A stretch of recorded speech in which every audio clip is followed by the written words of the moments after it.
কিন্তু ভগবানের কৃপাতে কোনো রকমে বেঁচে থাকা যায়। হ্যাঁ, এবং তারপরে আপনারা শুনলে আশ্চর্য হয়ে যাবে যে পাশ্চাত্য দেশে এতই অবনতি যে তারা সব গর্ভস্রাব করছে। ওই যে ছেলেটা গর্ভের ভেতরে আছে তাকে মেরে ফেলছে। এখানেও সব শুরু হয়ে গেছে। মানে এই সব লোক যারা পূর্বকালেতে অন্যায় করেছে তারা এই গর্ভ থেকে বেরোতেও পারে না। ওই গর্ভের ভেতরে যদি মরে আবার একটা গর্ভের মধ্যে তাকে যেতে হয়। সে যে গর্ভের ভেতরে থাকা কি কষ্টটা, সেটা ডেসক্রিপশনটা শুনলেই আমাদের বোঝা উচিত যে কত কষ্ট। কিন্তু সেসব আমরা গ্রাহ্য করছি, এটা আমরা গ্রাহ্য করছি না। যাও যা হবে তা এখন তো ফুর্তি করে নাও। এর নাম হচ্ছে মূর্খতা। যারা মনুষ্য জীবনের মূল্যটা বুঝতে পারলে না, কেবল পশুর মতন আহার ও নিদ্রা ভয়ময় থন। এই হচ্ছে পশুর কার্য, খাওয়া, শোয়া আর স্ত্রী সঙ্গ করা আর ভয় পাওয়া, চারটে। এই পশুরা আছে, কুকুরও খায়, কুকুরও শুয়ে থাকে, আর কুকুরও স্ত্রী সঙ্গ করে, আর কুকুরও ভয় পায়, ভয় থেকে বাঁচবার জন্য চেষ্টা করে। মানুষও তাই করে। যদি তাহলে কুকুরের সঙ্গে মানুষের সঙ্গে তফাৎ কি হবে? মানুষের যদি খালি ওই চারটে জিনিসই নিয়ে রইল, যে কি করে ভালো করে খাবো, কি করে ভালো করে শোবো, আর কি করে ভালো করে স্ত্রী সঙ্গ করবো, আর কি করে নিজেকে বাঁচাবো, এটা তো ভগবানের হাতে আছে। সকলকে দিয়েছে একটা সুবিধে, খাবারও সুবিধে দিয়েছে। সেদিন আমি ইউনিভার্সিটিতে লেকচার দিয়েছিলাম, সেখানে তাই ছেলেরা সব তো এখন সব রিচেড হয়ে গেছে। তা একটি ছেলে এসে, বেশ ভালো বিদ্বান সব ওখানে ইউনিভার্সিটিতে সব উপস্থিত ছিল, বড় বড় পণ্ডিতরা। একটি ছেলে এসে, আজকাল তো সব ন্যাক্সালাইট সব হয়েছে, বলছে যে স্বামীজি আপনার কথা, এই যে পারমার্থিক কথা, এটা আমাদের শুনে খুব প্রিয় লাগছে না, সেই জন্য অনেক ছেলে এই সভা থেকে চলে গেছে। তা বাস্তবিক আমাদের এখন কি করে বাঁচবো, কি করে খাবো, এই বিষয়ে কিছু আমরা শুনলে আমাদের ভালো। তা আমি তাই জবাবটা দিয়েছিলাম, ভগবানের রাজত্বতে হাতি যে একসঙ্গে এক মান খায় তাকে খেতে দিচ্ছে ভগবান, আর পিঁপড়ে যে 1 গ্রেন চিনি খায় তাকেও দিচ্ছে খেতে। 84 লাখ জনে অনেক রকম জন্তু আছে। আফ্রিকাতে সব কোটি কোটি হাতি আছে, আমরা সব দেখে এসেছি। হাতি, সিংহী সব একসঙ্গে। এখানে একটা ন্যাশনাল গার্ডেন আছে, সেখানে ছাড়া আছে, গভর্নমেন্ট থেকে খেতে দেয় বা পুষে রেখেছে, মনে হচ্ছে যেমন বেশ জঙ্গলে আছে। কিন্তু না পুষলেও তারা তো খায়। তা হাতি খেতে পায়, পাখি খেতে পায়, পক্ষী জানোয়ার খেতে পায়। কোন জানোয়ারটা না খেয়ে মরে গেছে, কোন পাখিটা না খেয়ে মরে গেছে? তোমরা যে খেতে পাচ্ছ না, এর জন্য দায়ী হচ্ছে তোমাদের ইউনিভার্সিটি, তোমাদের এই যে বোকার মতন শেখাচ্ছে, এই জন্য দায়ী। আর তুমি যে বলছো যে ভগবানের কথা আমাদের ভালো লাগলো না, সেজন্য অনেকে চলে গেছে, এটার উত্তর হচ্ছে ভগবত গীতাতে আছে, নমাং দুষ্কৃতি নম মূঢ়া প্রবদন্তে নরাধমা মায়া অপরিত জ্ঞানা আসুরি ভাবমাস। ভগবানের কথায় রুচি কার হয় না? এই 4টে ক্লাস। দুষ্কৃতি ন, দুষ্কৃতি ন মানে মাথাটা খুব ভালো, কেবল কিন্তু লাগাচ্ছে দুষ্কার্য। কৃতি, কৃতি মানে হচ্ছে মেরিটোরিয়াস, যার মেরিট খুব ভালো, কিন্তু কথাটা ব্যবহার হয়েছে দুষ্কৃতি। যারা চোর, জোচ্চোর, বদমাইশ, তাদের যে মাথা নেই কথা বলা যাবে না। মাথা খুব আছে ভালো, কিন্তু লাগায় ওই পাপ কাজেতে লাগায়, তাদের বলা হয়েছে দুষ্কৃতি। নমাং দুষ্কৃতি নাম মূঢ়া। আর এক ক্লাস আছে বোকালো। মূঢ়া মানে হচ্ছে গাধা। গাধা কেন বলা হয়েছে? বিশ্বনাথ চক্রবর্তী কর্মীদেরকে গাধা বলেছে। কেন বলেছেন? না, গাধা ধোবার গাধা, ধোবার গাধা 10 মণ কাপড় মানে পিঠেতে বোঝা নিয়ে নড়তে পারছে না, কিন্তু যাচ্ছে সেই ঘাটেতে, তার একখানাও কাপড় নয়। আর তারপর থেকে এত বোঝা বইছে কি জন্যে, না ওই ধোপা তাকে দুটি ঘাস দেবে খেতে। আর ঘাস তো সমস্ত জায়গায় ছড়াছড়ি রয়েছে, কিন্তু ওকে গাধা বলা হচ্ছে কেন? সে মনে করছে এই ঘাস আমি এই ধোপার কাছে ছাড়া আর কোথাও পাবো না। এই বুদ্ধির জন্য তাকে গাধা বলা হয়েছে। এই সব বড় বড় সব বিজনেসম্যান আমাদের তো সকলের সঙ্গে মিস্ত্রি কি পরিশ্রম করে, হ্যাঁ, কিন্তু বাড়িতে যে খায় হয়তো 2খানা কি 4খানা রুটি, বাস। আর কে যে খাচ্ছে, কে ভোগ করবে সে বিষয় না, হয়তো কিছুই খায় না, ডাক্তার হয়তো বারণই করে দিয়েছে তুমি কিছু খেতে পারবে না, সাবু ছা। কিন্তু সে চিন্তা করে না যে আমি তো এই 4খানা রুটি খাই, এর জন্য এত পরিশ্রম করছি কেন? মনুষ্য জীবনটা কি এই গাধার মতন পরিশ্রম করবার জন্য হয়েছে নাকি? হ্যাঁ, না, মনুষ্য জীবনটা আছে অথাত ব্রহ্ম জিজ্ঞাসা।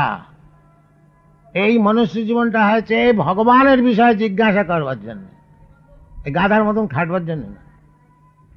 কিন্তু লোকে মনে করেন এইটি সুখ। সে দিন রাত পরিশ্রম করে 24 ঘন্টা পরিশ্রম করছে, ওটাকে মনে করছে সে সুখ। এর নাম হচ্ছে গাধা। নমাং প্রবদন্তে মূঢ়া দুষ্কৃতিন নরাধমা। নরাধম কেন বলা হচ্ছে?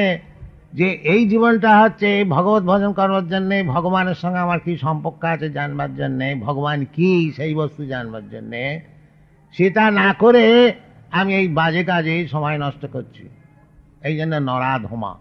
নর মানে মানুষ, আর অধম মানে একবারে নিচ, ছোট লোক, মানে জানে না নিজের উদ্দেশ্য কি। আর যদি বলেন যে মশাই অনেক সব লেখাপড়া জানা লোক, বিএমএ পাস, সব ডিএসসি বিএসসি সব পাস করেছে, তারা তো ভগবত ভজন করছে না, হ্যাঁ, তারাও সব ওই মূঢ়া হয়ে গেল, নরাধম হয়ে গেল। এটা কি কথা? না, ভগবান বলছে মায়া অপরিত জ্ঞান। ওই যে তারা জ্ঞান লাভ করেছে, ওই যে আমার ইউনিভার্সিটির ছেলেগুলো এসে জিজ্ঞেস করলে যে কৃষ্ণ কথাতে আমাদের কোনো প্রীতি নাই, আমরা এখন কি খাবো, তার যদি কথা কিছু বলতে পারে। তো মায়া অপরিত, এত লেখাপড়া শিখতে লাভটা কি হলো? খেতে পশু পক্ষী খেতে পায়, সে খেতে পারছে না, তার লাভটা কি হলো? জ্ঞান লাভ করে। সেই জন্য মায়া অপরিত জ্ঞানা। কেন না? আসুরি ভাবমাশ্রিতা। এই লোকগুলি সব অসুর হয়ে গেছে। হ্যাঁ, অসুর আর সুর দুরকম লোক আছে। সুর মানে হচ্ছে যারা ভগবত ভজন করে, দেবতা, তাদেরকে বলা হয়। আর অসুর মানে হচ্ছে যারা ভগবত ভজন করে না, তারা অসুর। 2 ক্লাসের লোক আছে জগৎ। দৈব আসুর এই বছর, দৌ ভূতসর্গ লোকে দৈব আসুর এই বছর, 2 রকম লোক আছে। এক ক্লাস হচ্ছে অসুর, আর এক ক্লাস হচ্ছে দেবতা। দেবতাকে বিষ্ণু ভক্ত ভাবে দৈব, আসুরস্তৎ বিপর্যয়। যে ভগবত ভজন করে, বিষ্ণু ভক্ত বৈষ্ণব, সে হচ্ছে দেবতা, আর সব অসুর। এইসব শাস্ত্রের কথা আমরা এই জগতে কৃষ্ণ কনসাসনেস মুভমেন্ট যে আমরা চালাচ্ছি, এই সব কথা শাস্ত্রের কথা তাদের শোনানো হচ্ছে, কোনো নতুন কথা নেই। হ্যাঁ, আমাদের ভারতবর্ষেতে তো ভারতবর্ষেরই কথা, এই ভগবদ গীতা তো অন্য দেশের কথা না, কিন্তু আমরা এসব ছেড়ে দিয়েছি। এখন অন্য দেশে তারা এই সমস্ত গ্রহণ করছে, তাদের উপকার হচ্ছে। তা আমাদের উদ্দেশ্য হচ্ছে আপনাদের কাছে যে আপনারা এই নিজের দেশের জ্ঞান বুদ্ধি এসবগুলো ছেড়ে দেবেন না, আর যে সমস্ত অপরচুনিটি পেয়েছেন সেগুলি ছেড়ে দেবেন না। মনুষ্য জীবন খুব দুর্লভ জীবন, এর সদ উপযোগ করা উচিত। সদ উপযোগ করা মানেই হচ্ছে ভগবত ভক্তি লাভ করা। প্রেমা পুমার্থ মহান, চৈতন্য মহাপ্রভু এই শিক্ষা। যে মানুষের সবচেয়ে পুমার্থ স্বার্থ পুমার্থ মানে মনুষ্য জীবনের অর্থ যেটা লাভ সেটা হচ্ছে ভগবত প্রেম, ভগবানকে ভালোবাসতে শেখা। সবই পুংসাং পরো ধর্ম যত ভক্তি অধোক্ষজে। অনেক রকম ধর্ম আছে, ভাগবত বলছে সেইটা হচ্ছে সবচেয়ে শ্রেষ্ঠ ধর্ম। সেটা কি না, যত ভক্তির অধোক্ষজে, যে ধর্মের দ্বারাতে ভগবত ভক্তি হয়, যেটা ভগবান নিজে শিক্ষা দিচ্ছেন, সর্বধর্মান পরিত্যাজ্য মাম একং শরণং ব্রজ। এইটাই হচ্ছে ধর্ম, আসলে ধর্ম টর্ম কিছু না। সেই জন্য ভাগবত বলেছে ধর্ম প্রোজ্ঝিত কৈতবত্র। ওই চালাকি ধর্ম, ছল ধর্ম, চিটিং ধর্ম এইসব ভাগবতেতে নাই। পরম নির্মৎসরাণাম সতাং বাস্তব বস্তু বেদম অত্র অত্র শ্রীমদ্ ভাগবতে। পরম নির্মৎসরা, যারা নির্মৎস, সংসারেতে সকলেই মৎস্য। মৎস্য মানে হচ্ছে যে পরের উন্নতি দেখতে পারে না, তাকে বলে মৎস্য। এইটা হচ্ছে এই জগতের নিয়ম। আমার নিজের ভাইও যদি উন্নতি করে আমি হিংসা করব। ও আমার ভাই তো অনেক বেড়ে গেল, আমি তো কিছু করতে। আর বৈকুণ্ঠ জগতের কথাটা অন্যরকম। বৈকুণ্ঠ জগতে সেখানে যদি আমার চেয়ে কেউ বেড়ে যায় তাহলে তাকে সুখ্যাতি করবো যে ও ইনি কত বড়, আমার চেয়ে কত বেড়ে গেছেন, আমি তো ভগবানের সেবা কিছু করতে পারিনি, ইনি কত করেছেন। এটা হচ্ছে বৈকুণ্ঠ জগতের উপলব্ধি। আর ভৌতিক জগতের উপলব্ধি হচ্ছে ও আমার চেয়ে বেড়ে গেল, ওকে কি করে ডাউন করতে হয়। সেই জন্য ভগবত ভক্তি তত্ত্ব যেটা, সেটা শাস্ত্রেতে বলছে পরম নির্মৎসরাণাং সতাং, যাদের মৎসরতা নাই। তো সেই জিনিসে আসতে হলে এই ভগবত ভক্তির দ্বারাতেই সে সমস্ত আসে।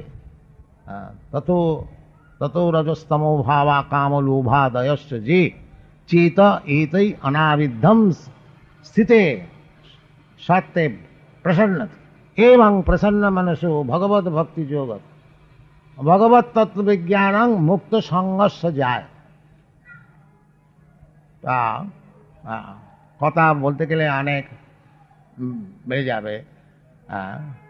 আর এদের একটুখানি অসুবিধি হচ্ছে, আমি বলছি কিছু বুঝতে পারছে না, না বুঝতে পেরে চুপচাপ বসে থাকা কত কষ্ট হয়, এটা আপনার খানিকটা বুঝতে পারেন।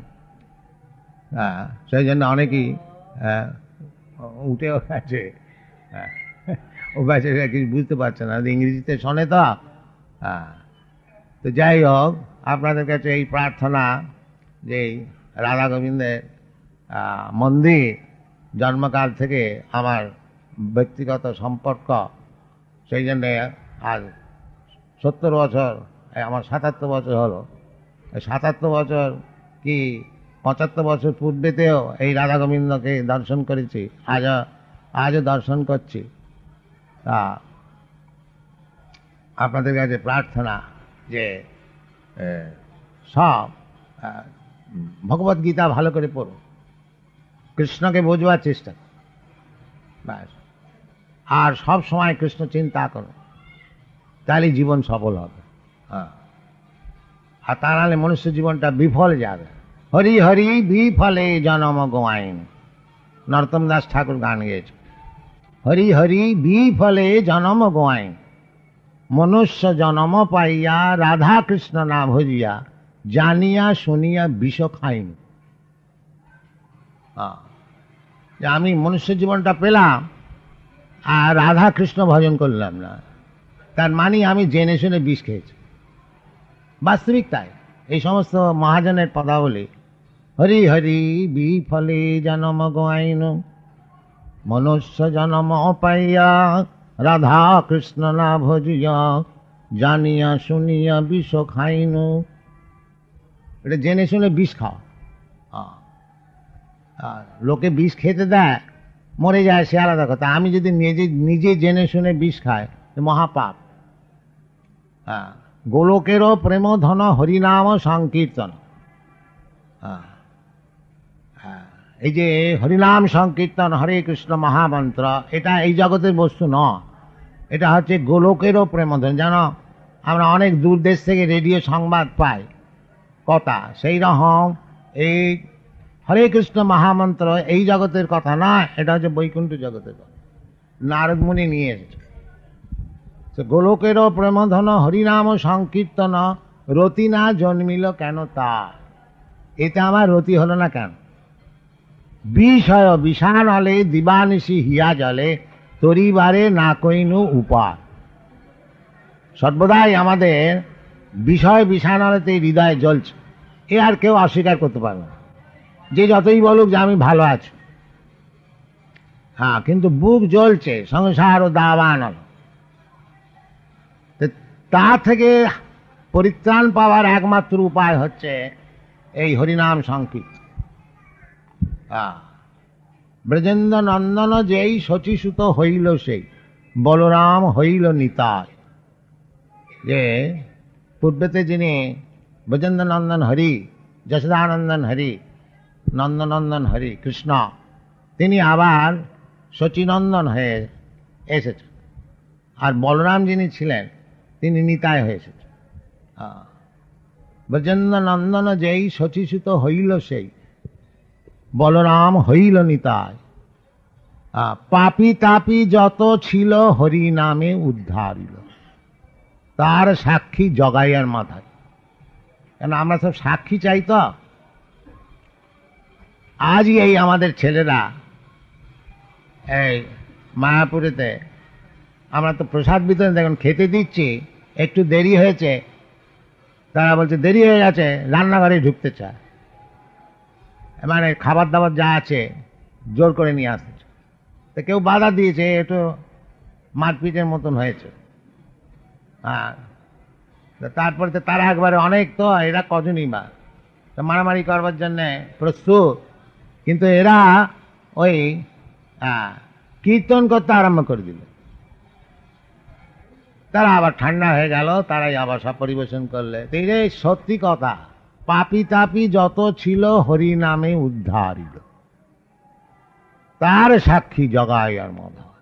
জগাই মাধবের মতন মূর্খ সে উদ্ধার হয়ে, এরা সব করছে তা, এরাও জগাই মাধাই ছিল। এখন সব বৈষ্ণব হয়েছে, আবার অনেক জগাই মাধাইকে উদ্ধার করছে। এটা সত্যি কথা, হরিনামে উদ্ধার। এই নরোত্তম দাস ঠাকুরের গান, হা হা প্রভু নন্দ সুত বৃষভানু সুতাজ, করুণা করো হয়ে এইবা। রাধাকৃষ্ণর পাদ পদ্ধতিতে এইটি আমাদের প্রার্থনা করতে হবে যে এই মনুষ্য জীবন আপনার কাছে এসেছি, আমাদেরকে এইবার করুণা কর। নরোত্তম দাসও কহে না ঠেলিও রাঙা পায়ে, তুমি বিনা কে আছে আমার। এই জিনিসটাতে আসতে হবে যে আমাকে জগতের আর কোনো বস্তু রক্ষা করতে পারবে না, আপনিই পারবেন। যেমন এইখানে অর্জুন বলছে যে আমার যে সংশয় হয়েছে, কৃষ্ণ তুমি ছাড়া কেউ এটা বোঝাতে পারবে না।